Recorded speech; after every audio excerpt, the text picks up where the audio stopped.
Hey guys, Mary here at E3 2016, and I'm here with Jacob from System Era Softworks. How's it going? Hey, not too bad. Now, I actually fell in love with this game from a trailer several months ago. This is Astroneer, and I'm so excited to see it today. Right. Yeah, this is a live build of the game that we just kind of brought with us to E3, and it's the early game experience. So you start off on a planet, and you have nothing, and you have to build up.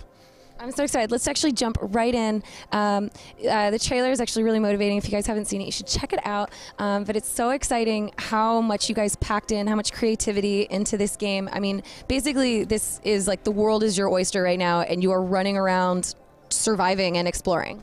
Yeah, that's right. So as you can see, we started with a spaceship here, and we're going to try to build up actually through the full progression tree. We're going to try to build up to a vehicle and to get some fuel so we can launch off and go explore some other planets as well. And so you actually can manipulate the world with your little tool there. This is really fascinating. I don't even want to know the tech that goes behind being able to manipulate the world in the way that you do. But you're basically obtaining resources with your little suction gun there? Yeah, that's right. Yeah, so the same tool that you use to pick up the resources, you can completely deform the terrain with. So you can go, the planets are fully spherical, and you can go around and shape them into any shape that you want. Build sculptures, build roads, build anything, yeah.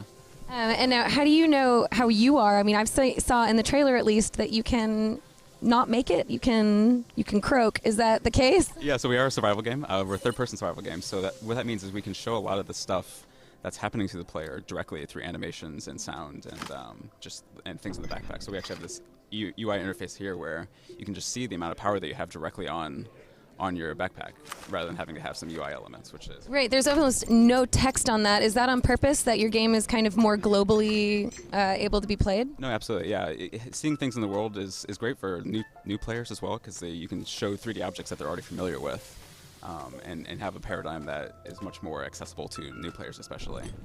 Now, so how much time do you have before you feel like you are in danger, or you should feel free to explore without getting yourself into too much trouble here? Yeah, so what we actually do is we start people out on an easier planet, and so if they want to, they can just kind of dig around and have the kind of open, more creative experience here. But then we have the best rewards on the more dangerous planets. And so once you travel to a new planet, that's when you kind of get thrust with more of the more difficulties. And now, what kinds of dangers will these players be experiencing? Are there actual life forms on these planets? There are, yeah. So there's a lot of plant life that's hazardous. You'll come across things that you kind of have to use problem solving to figure out how to get past. And there's a lot of just environmental dangers. I mean, space is dangerous without having to have, weird aliens shooting at you. Yeah, I've heard space is a dangerous place to be. Just surviving alone, not even mentioning alien plant life that kills you, what tells the player that they're in danger or there's something wrong? Well, hopefully we indicate that just through good physical mechanics, and so when there's a plant coming at you, it's you have to figure out what's actually happening.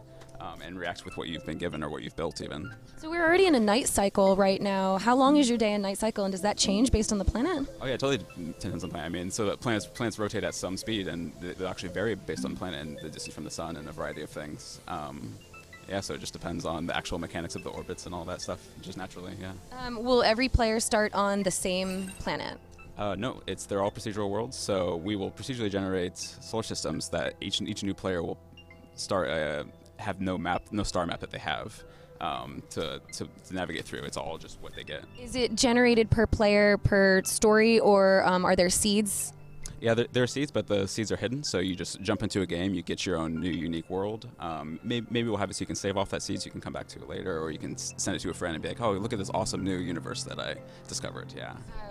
You probably get this a lot, but there's definitely a No Man's Sky vibe from that, for how endless and how much you guys can basically explore. So this is something where the player should feel really inclined to play, die, play again, try another world, and continuously explore in various ways. Yeah. No Man's Sky really hit home with the idea that there's this whole universe out there that you have no idea what's there. And so I think that's a theme that we can all hit on, and I think that works well for both of us. That's right, but there's a little bit more of a technical aspect to this, or you're actually building items right now to survive, which is really new and unique and really fun to kind of give it more of a scientific vibe. So what are you making right now? Yeah. So on that point, there's a lot of sci-fi games which kind of have sort of an alien influence or sort of a more fictional aspect. But we like to think of ourselves as an aerospace game. So an aerospace fiction game. And so we try to like ground everything in an interesting aerospace reality. I mean, there's lots of companies, there's NASA, there's SpaceX doing real things, and we try to like mimic some of that and give people mechanics that they can play and like live out the aerospace experience. How realistic would you say you're trying to be with this? As much as it until it runs up against game design, and then you kind of have to scale back and still have it be fun. We're trying to make it accessible, but yeah. How scientific can you make it before it's no longer fun? Yeah, to a certain extent. I think if you're clever, you can find ways to merge the two. But we want give people the experience of aerospace without necessarily all of the gritty details, because space is fun, and people should be able to experience it. What happens when you build yourself a hole? Can you like actually build yourself a hole you can't climb out of? Can you make mistakes like that? You can. If you run out of power deep underground, your deform tool will work slower, so it'll take a longer time to get up there. But we never want to completely overly punish people. People should always be able to like use simple problem solving to get out of situations. And if nothing else, you'll respawn and you can try again and have it be safe. So here actually, I'm going to build my first ever vehicle. And so this took a lot of resources, so I had to go around and get a lot of this compound resource here. And this will be the first ever vehicle that the player will craft in the game. It sounds like you are utilizing your time and resources properly, and you can probably make mistakes, build the wrong things, make wrong choices, and try again. Yeah, you can. Yeah. So here I've got this solar panel that I was using to just power the base, but I can actually pick it up and put it on the rover here. And depending on what the situation is, if it was nighttime, that would be completely useless. But luckily, it's a day cycle right now, and you're going to ride around. Yeah, exactly. So as I'm going here, it'll just charge up normally. But once it's night, this will run out of power, and then if I'm off stranded nowhere, that's my fault, and I should have planned better. But yeah. Damn. So you're actually taking huge risks with your life, even when you're just exploring like this. Yeah, that's right. Yeah, we want people to learn how to plan for the adventures that they're going on. So. What are you doing with your car then? Like, where are you planning on going? Also, I feel like I'm watching The Martian right now, because you're like going off on this really dangerous adventure. Oh yeah, so at the end of The Martian, there's this really great quote that Mark Watney says. He says, when you're out in the middle of nowhere, I'm going to get it completely wrong, but you solve one problem, then you solve another problem, and if you solve enough problems, you get to go home. And I think that's such a great theme for us as well. Also, that you're going to science the shit out of a bunch of things. Science the shit out of everything, and hopefully, like it's a little bit further future than the Martian setting is set in, so we can take a few more liberties and give a little bit more campiness even, and yeah, whatever we want. So you have your cart, and you're able to be way more mobile now. But where are you going? So actually, I need some more of this resource up here, and so this is a slightly rarer resource than the compound resource. So often you'll have to go further for these kinds of resources, and just depending on the kind of reward it gives you. So I've come up here. I can gather a lot of this and actually remain powered because I'm tethered into my rover here. And so I'll gather a few of these, which I'll need to build actually a fuel. Your sun just went down. It did, yeah. But luckily, I'm close to the base here because I've been planning this out all along almost. Yeah, that you got this all figured out, right? Like nothing's gonna go wrong. Yeah, I hope so. I mean, if it does go wrong, we hope that players can kind of share creative solutions to different problems together. We would like to have that kind of community. That would be great. Yeah, this seems definitely like a community-driven type thing where you're going to see forums where people are going to cross-check their issues and see what other solutions other people have found. Yeah, and we're also a co-op game, so co-op is huge for us. So I mean, if you haven't figured something out, you can just team up with a friend and they can show you directly. And with it being third person, that's just another Astroneer that's running around in the world with you, and he can literally directly show you how to do something. And this is online co-op play? It is, yeah. So just through your Steam friends list, you can just join up with anybody immediately, join in progress, all that. Mm-hmm. Damn, that's incredible, actually. So now you have a condenser going on here. I do, yeah. What are you doing now? Yeah, so the condenser takes a whole bunch of electricity to work, and it'll only work on planets that have the correct atmosphere. So on this easier planet, there's a good atmosphere, and it can draw water vapor from the air and condense it down, some sort of sciencey shit. Yeah, science is happening. Yeah, exactly, into a hydrogen-based fuel, and then I can use that hydrogen-based fuel to put into my rocket, and we can go to other worlds. I want to go to another world. Let's go to space.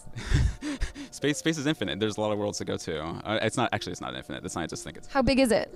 It's finitely massive. I actually don't know the number of what we think, how many planets and solar systems are out there, but I mean, it's in like the billions of trillions. Okay, so could a player basically play in one seed for a really, really long time and never find everything? Well, so on Earth Access, we're just shipping with solar systems, but we kind of have this bigger aspiration that, yeah, you can break outside of your solar system, and maybe the surrounding solar systems, like these stars that you see up in the sky here, are actually like other systems that you can go visit that have people on them, and then we'll do like some sort of matchmaking service when you travel to that solar system, and then you can play locally with that person. Yeah, That would be really rad. yeah. So You're looking for, is this your meter right here that's indicating your fuel? yeah, I've got a little bit of fuel here, enough to at least blast off, and we can. Blast off. No, oh my God, that actually happened really fast.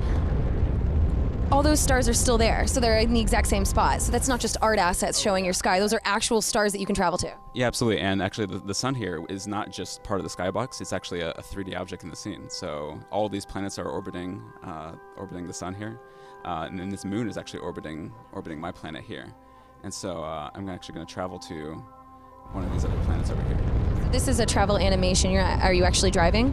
I'm not driving, no. It all just pilots automatically. It figures out the trajectories and brings you there. And actually, that's part of, people ask us that question a lot about, like, oh, can I build this spaceship and fly it manually? And we'll definitely have that eventually, but like we said, we want to give people the experience straight out of the box. Also, there's a lot of things that can kill you already, let alone flying. So maybe just traveling to the ships and surviving there is pretty good, at least at the start. Yeah, exactly. And I think just combined with all of the other stuff in the game, like it's satisfying enough to build up to even just get a rocket ship going to go to this planet. Oh, I think it's, oh, here we go. Okay. Yeah, so we've loaded in this world. You guys are in early access, so this is still an ongoing process. How big is your team? We're only 6 people, so early access is great for us because like there is a lot of stuff that we're going to polish up even after we continue to release. Like we're committed to working on this game continuously until it's the best possible version of the game it can be. Oh, and actually in here, on this other Did you find a cave? I did, yeah. There's a cave on this world. I didn't even know this was here, actually. This is the first time I've actually. What if there's people in the cave? You can't just go in caves willy-nilly? Oh, it's dangerous. I mean, there's mystery down here. I think though, I'll leave the mystery of this cave to players when they come and play it, and we can just end the demo right here. How about that? That is incredible. So it looks like there's just so much to discover. Where can people find out more about this game? So go to astroneer.space. That's our URL, and there's links to our Twitter, our Facebook. You can get a newsletter there, and our Steam page. So this is like a huge mix of everything you love, from No Man's Sky to Kerbal to The Martian. Pretty much it's all here, and there's endless story. I mean, oh, you died. Oh my God, that's so sad. Well, you're about to start again. Yeah. You get another chance. You get more chances, and this looks like just something that you can sink hours and hours of time into and play again. So I'm really stoked to see this game. Thank you so much for showing me, Jacob. Yeah, I think we hope everyone really enjoys it when it comes out. All right, sweet. So you guys can find out more about that. That was Astroneer. And for everything else games, you're going to want to stay tuned to GameSpot.